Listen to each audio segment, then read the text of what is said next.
It looks like Umberto is the reason for severe weather across the southeast today. Here's the latest in the National Emergency Center. My name is Umberto Fontova. My family was run out of Cuba when I was 7 years old by the cowardly, murdering dictator Fidel Castro. Ran for our lives. We arrived in America, political refugees, and found a paradise in southern Louisiana. The food was running, swimming, crawling, slithering, and flying everywhere you look. I just like to hunt, kill, and eat the way man was meant to.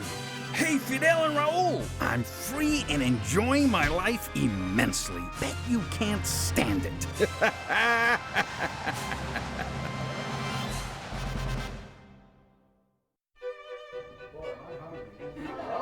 Here it is, folks. I promise I'd make it. I promise. I promise. And here it is, already spilling it, but the same deal that we had for Mardi Gras. Okay. Okay. I can't wait to dig in. I bet you can, because Smells wonderful. Looks good, Umberto. Let's feast. Like nobody poured me any wine. The chef mentor gets no wine. Okay, that's fine. Thanks a lot. Thanks a lot. That's the gratitude I get for making the favorite sauce piquant of everyone here. Bon appetit.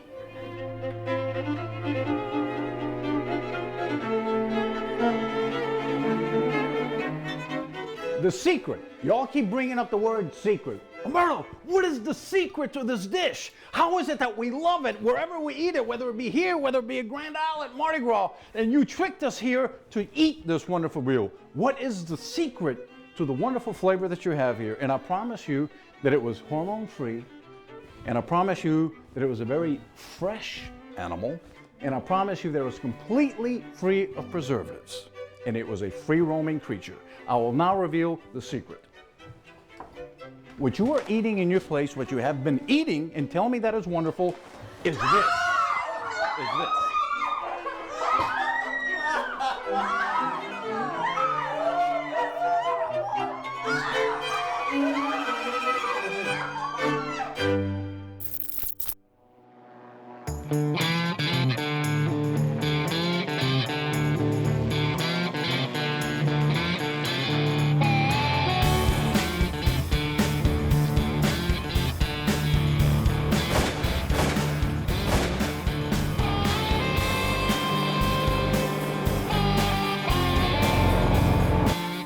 My two cousins, Pelayo. Take him out. Nice shot on the ball. And his brother Paul, also known as On the Ball Paul, have been my running mates since the day we were born.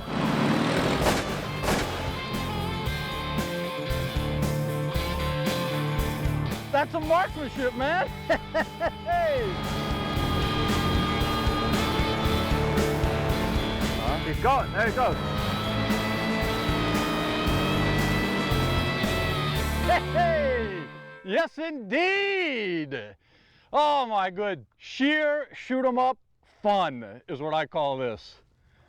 Everything around me is dead, so let us now behold this gorgeous wetland scenery that people come from all over the country, indeed all over the world, to take in. These very sites right now, without the bloodshed that we provide. I think you need to get out there and retrieve some of those. nice and solid right here. You think It's nice and, I think you got solid ground here. You got a good root system here. I think you'll be okay. Look at that. My mouth is watering. Well, I would say this one would probably score out at about 180, I'd say. It's gonna, but look at that, will you? 187 because of the drop tine. The tooth, he's got a drop tine back there. But it doesn't matter. The trophy is in the sauce piquant. So this is gonna be a trophy anywhere you look at it.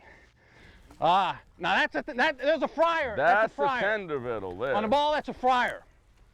The fragile wetlands, as a matter of fact, Louisiana right now wants us to do this. They want us. These things have become a nuisance. They're overrunning the marshes, and then when you get a hurricane, it washes out what little land we have left. That's fine, that's true, but that ain't why I'm out here. I'm out here to blast them and eat them. There we go, there we go. 3 Cuban refugees turned loose on the city of New Orleans. Believe me, we fit right in with all the crazy characters that fill the French Quarter. You know, it's amazing. We call ourselves running mates. We have been running together since the BB gun days in Havana, Cuba. That was shortly after the wonderful Castro Revolution.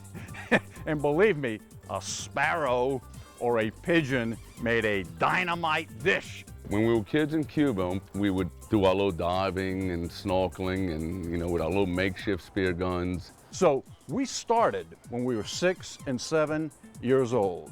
And here we are, engaged in the same basic endeavor. You know, Umberto, I've been hunting with him for a long, long time. You know, Umberto is not normal. He's a strange individual. Bottom line is that we're all kids at heart. None of us have really grown up. But it wasn't all fun and games in Cuba. Times were tough, and when Castro took over, they threw our fathers in prison, and the rest of us had to run for our lives. We're leaving Cuba, right? I'm 7 years old. Hey, it's an adventure. We're going on a trip. Well, the trip turned real exciting at the airport.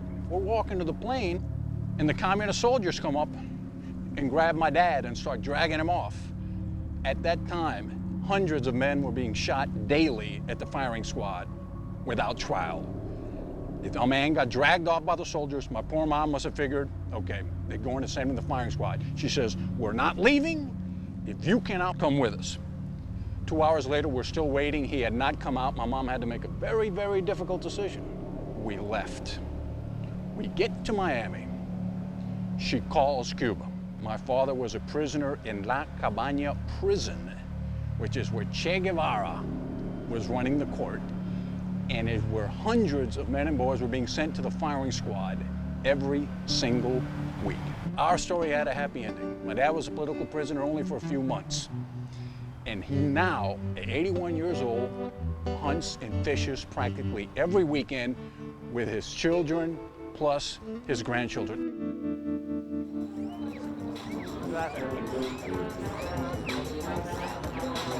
Hey, man. You know any good places to hunt around here? Duck hunting. We're looking for a good place to duck. Ah! You're pointing in the right direction, my friend. Thanks a lot. The weapons have changed somewhat. The game has changed somewhat, but the instinct is identical.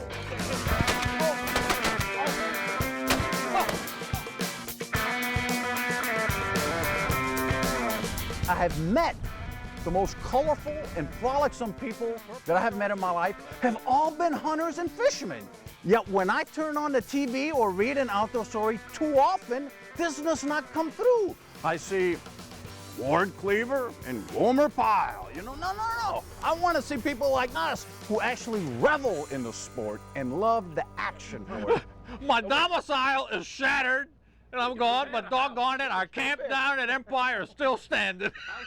The bayou is my home, but sometimes when duty calls, I'm jerked clean out of my element. Fried alligator po' boy, please. Yeah. Fried catfish po' boy. Fried boudin balls. What do you have? Squirrel sauce pecan, simmered for hours in a brown roux. Central Park has the makings of one heck of a gumbo. But as soon as the cameras are rolling and I'm debating an animal rights wacko or some asinine Che Guevara worshiper, I couldn't feel more at home. And the man behind the new book, The Hell Divers Rodeo, Umberto Fontova. Bill Maher, my good friend, he would invite me, when he had his show Politically Incorrect, he would invite me on his show as his lynch mob victim. I was out there in the studio a few minutes ago, and there was chicken out there, and there were little fish bits. And you know something? Somebody killed those animals. The only difference between y'all and me is that I carry out my own hits. But you do. Y'all pay somebody to make out your hits. Is Tony Soprano, is Vito Corleone any less guilty for the death if somebody puts a hit on? I'm Mikey Corleone. I get McCluskey in a restaurant. Bow! I carry it out myself, baby. You know what?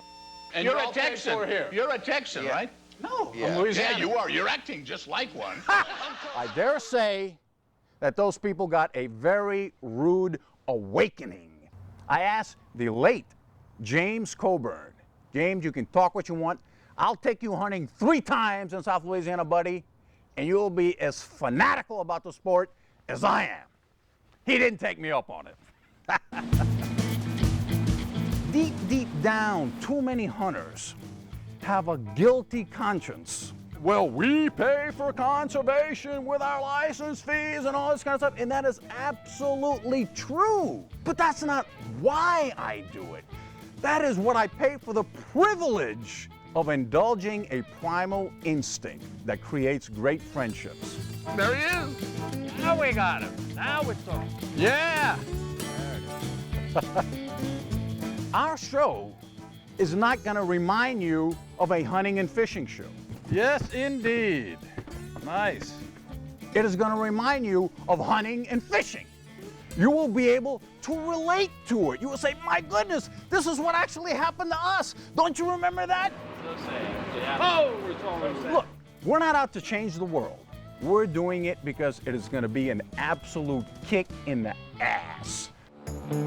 Laissez le bon temps rouler. Let the good times roll. Join me, my family, and all the crazy characters of the bayou for a knockdown, drag-out adventure as we ply the waters and the woods for delicacies and toss them one by one into the gumbo pot.